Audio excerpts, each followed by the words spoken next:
It's your girl Bondi Blue, and I am back for Black Ink Crew New York, you guys. I know I'm late, but see, all y'all be talking about how perfect my skin is.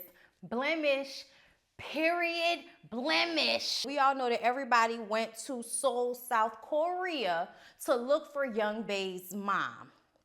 Okay, they go to Young Bae's mom's apartment. Okay, it's all Korea-like with pressing walls and lights come on and everything.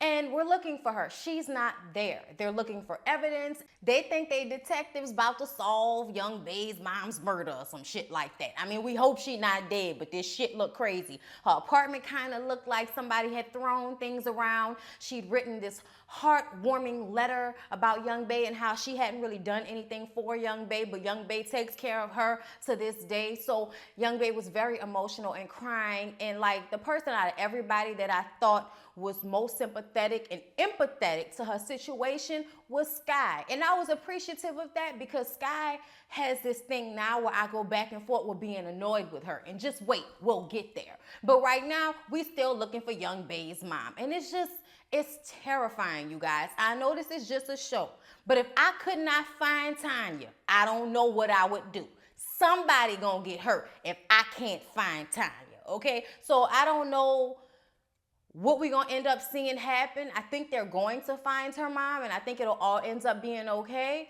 But just the scare tactic of us going through this and watching them look through all of these various places looking for her, trying to find her, it's just very scary to me. So there was like a little hut that they stayed in when Young Bae and her mom and her sister left the abusive, threatening to kill us every day daddy, okay? And it's like a basic garage. Like, where do you use the bathroom? Is there any electricity in this bitch? It looks like a storage unit that they were living in. And they saw that had been trashed. Nobody was in there. So everybody is just like, damn, this doesn't feel right. We're so worried. Young Bae's mom, where she at? Where she at? Where she at?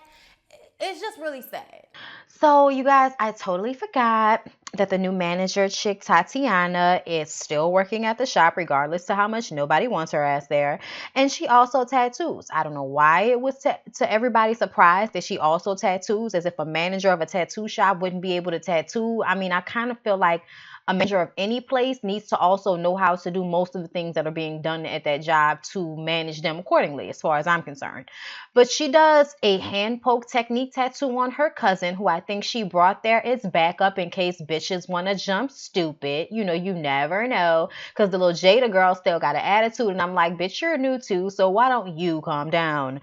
Anyway, she does this really simplistic tattoo, you know, which to me doesn't really show her work. It was hand poke, so I'm gonna give it a break because it's not electronic, you know, plug in the wall, drill into your skin type thing. It's every, you know, little poke making the tattoo. So it's very extensive work. So in that way, I can appreciate it, but I want to see some more of her regular tattoo work before I can really gauge how great she is. But anyway, it was still impressive.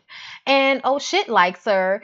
Namely because she slapped the shit out of Donna, which I also like about her. So yeah, the new chick Tatiana tattooing and gaining backup by the day. They go and experience Korea, okay? They go to like a farmer's market and see all the live creatures, octopus, you know, roaches, insects that Korean people like to eat. You know, I can't blame you. I love crawfish. You know, I'm just not eating anything alive. I'm not eating anything that's still moving when I put it in my mouth. It's not gonna happen. And that's what's happening in Seoul, Korea. I don't hate, okay? I just say it's different and y'all can have that. That's y'all. And we're happy that that's y'all, because that's not gonna be us, okay? I'm just saying, y'all, when they cut the octopus up and the shit was still moving, and I'm just like, are y'all really gonna eat this?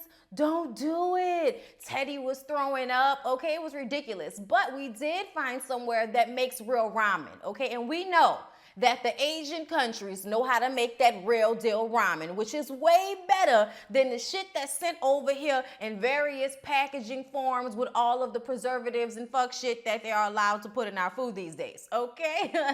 Different subject for another day. But either way, Kit and Teddy have a moment where they're eating the noodles, slurping the noodles up. And in my mind, I can just hear it. The bitches love Teddy, and Teddy loves the bitches.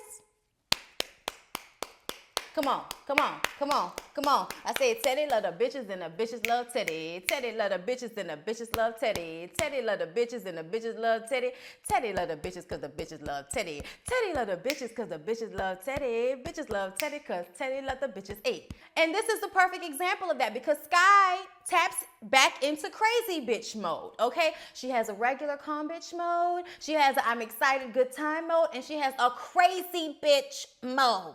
They get back on the van that they're all on, and she takes this opportunity to go complete fuck shit crazy, okay? Now, I'm not leaving out the conversation that she had with Donna with your instigating ass, even though I feel like this was not Donna's fault. Donna said there was a rumor that Teddy and Kitty had a little kiss last time they went on a trip.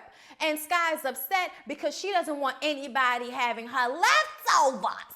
And I'm like, bitch, bitches love Teddy and Teddy loves bitches. So there's no way that bitches are not gonna have your leftovers, especially in these close quarters. I don't understand why you're so upset about this. Teddy has sex with so many girls, especially since he's lost that weight. And I just don't, and I mean, he was getting it before, but I'm sure he's getting it even more now that he's been in the gym. So for me, it's very confusing. You who's single, who's not with him, y'all are not in a relationship, and you decide to lose all of your shit because somebody say they might have kissed and you saw them eating from the same noodle bowl when we was out there in Korea. Bitch, you tripping and you need to collect yourself. There are times when women feel some type of way when they see men or women, whoever they like, that might be, interested or flirting in somebody else. If you are not the significant other, and I mean significant, bitch, if it has not been put into the guidelines that you are for me and I am for you, you cannot get mad, okay? You can have your little attitude on the low, but you cannot get all in a bitch face, act crazy. And Kitty, let me tell y'all, I feel so bad for Kitty sometimes because I know Kitty's not a fighter. Kitty probably will fight if she has to, but she gets into this mode where she completely shuts down from Sky and her fuck shit. Sky screaming and howling in her face on the bus, putting her snatch, that nasty snatch that she got molded after Kitty's snatch, okay? All in Kitty's face, calling Kitty a hoe. Kitty saying, I never kissed Teddy, that never happened, we never got together. And look, I don't know if they did, and I would like to hope that they didn't, only because Kitty was serious in dating Caesar, okay? At least it seemed that way. And I would like for you not to go from Caesar to his cousin Teddy, bitch. I would like for you not to do that. But I also know that that's not realistic, and these niggas move from you to your sister to your cousin, so if she felt like it, she's single, she can do what she want to do. We don't have a right to be putting our snatch in people's faces, especially when we got our snatch molded after said bitch. And the fact that Sky is so crazy and so physical and so, coke strength, it's very scary for Kitty, I know, but I'm telling you right now, we would have had to fight on that bus because there's no way you gonna wreck the whole little vibe we had going on because you want to be jealous about a nigga that you ain't even with no more. Just really annoying for me to watch this. They get out the truck and she square dog punches Teddy in the fucking jaw, and he was standing there for a minute like his jaw got rocked. And I'm like, oh my God, this bitch has hands. It's so ridiculous. Like, she can really fight, and it's so upsetting. Like, bitch, you should have been a boxer. You should have did something with all this physical strength that you give out instead of picking on people that you know not gonna fight you back like Kitty, okay? It just made me so mad. So after she finished acting a fucking fool over Teddy and the bitches that love Teddy, she go into the club where they go to like this Korean hip hop club where everybody's having a good time, and sees meets with an artist out there who would have wanted to get a tattoo, and even though it's illegal, people still do what the fuck they want to do. Like I always say this, I love how countries try to make certain shit illegal, and it's like you can't really make certain things illegal because you can't watch people at all times without encroaching on their civil liberties. So people are gonna do what they want to do regardless. So even though it's illegal for people to tattoo in Korea, people are still getting fucking tattoos in Korea. And so he's all like upset that he didn't bring his gear to tattoo anybody, but whatever. Main thing, cute ass, fine Korean dude that Sky decides to take up out the club and skedaddle on her way. You know what I'm saying? Like, she was like, oh, he cute. And then, grab him and then, walk off into the sunset and go get you some Korean zing-a-ling-ling, okay? I hope it, it's up to the stature, okay? I don't know about Asian men, but I'm just saying, I hope it's up to the stature because that was a fine-ass Asian man. Bae was along for this trip to the club, but she really isn't feeling it. She isn't feeling good. So they decided they're going to leave. She wasn't feeling good at first. But then Donna starts feeling bad and starts acting like she's gonna throw up, walking around. It's like, oh my God, bitch, you either gonna throw up or you're not. But nobody's over here dry heaving, walking up and down stairs. You extra ass thick bitch. I'm just saying, she's so extra and she's so thick. Anyway, she throws up, and we all decide that because Donna loves serving out the cooch, maybe she needs to get a pregnancy test. Are we all not surprised that Donna at 25 hasn't had a kid yet, as much people as she fucks? Maybe it's because she kind of leans into fucking females a little bit more than she does into fucking men. She seems like she has like committed relationships with most of the dudes. I'm saying that, but it's only really been 2 when she fucked everybody in the club. Scratch that, never mind. I don't know how she hasn't gotten pregnant at this point, but they take a pregnancy test, okay? Young Bae takes a pregnancy test with her to convince her to take it because she didn't want to take it. We find out that Donna is not pregnant. Thank you, Jesus. But Young Bae is. Dum, dum, dum. So you pregnant for that dude that you living with. We can't find your mom, but we find out you're pregnant at the end of the episode. Y'all, I don't know how to feel. I don't know. I mean, I'm happy for her. Their relationship seems great. It seems like it's a real thing. Young Bae obviously has money to take care of a baby. We saw all those shoes in her closet. Those were not cheap shoes. Those were like various boxes of Louis Vuitton shoes. So I just kind of feel like Young Bae is in a perfect, situation to have a baby if that's what she wants to do. I also feel like she needs to try to get her mom out here. I know immigration is very difficult and it takes decades and decades to go through, but I would think if she's going through this type of situation where she's in fear for her life, somebody over there at immigration need to let Young Bae's mom into America so she could come and be a citizen and help her daughter raise her baby. You know what I'm saying? Like that would be the ideal situation for her to bring her mom to America so her mom can be with her, help her with her baby. She can keep an eye on her mom. That would be ideal. I don't know if that's going to happen in this day and age and time.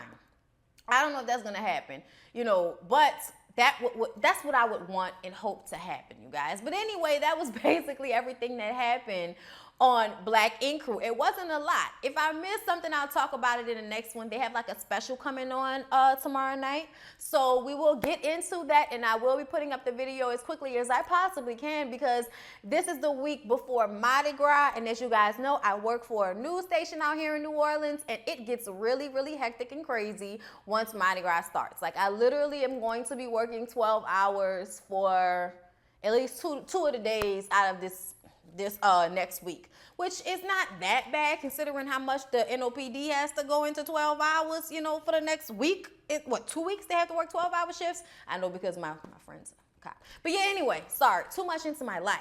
I love you guys. Please don't forget to like, comment, and subscribe to my channel. Check down in my Patreon account if you think I deserve $1 or $2 of your ducats because you come to me every week and I give you some type of joy. You laugh, you giggle, you have a good time, okay? I love you guys. I'm also brainstorming ideas for a podcast. I've done it before and I just couldn't keep doing it because I wasn't making money off of it. But I think that what I'm going to do is I'm going to start putting up the podcast on YouTube and then give you a downloadable version down in the link. In the description box or something along those lines where you'll be able to download it and have it on your phone because I know a lot of you like to listen to me in the car or whenever you're somewhere and you don't want to have to keep using your Wi-Fi or your digital plan or whatever. So I'm definitely going to be getting that together. I love you guys and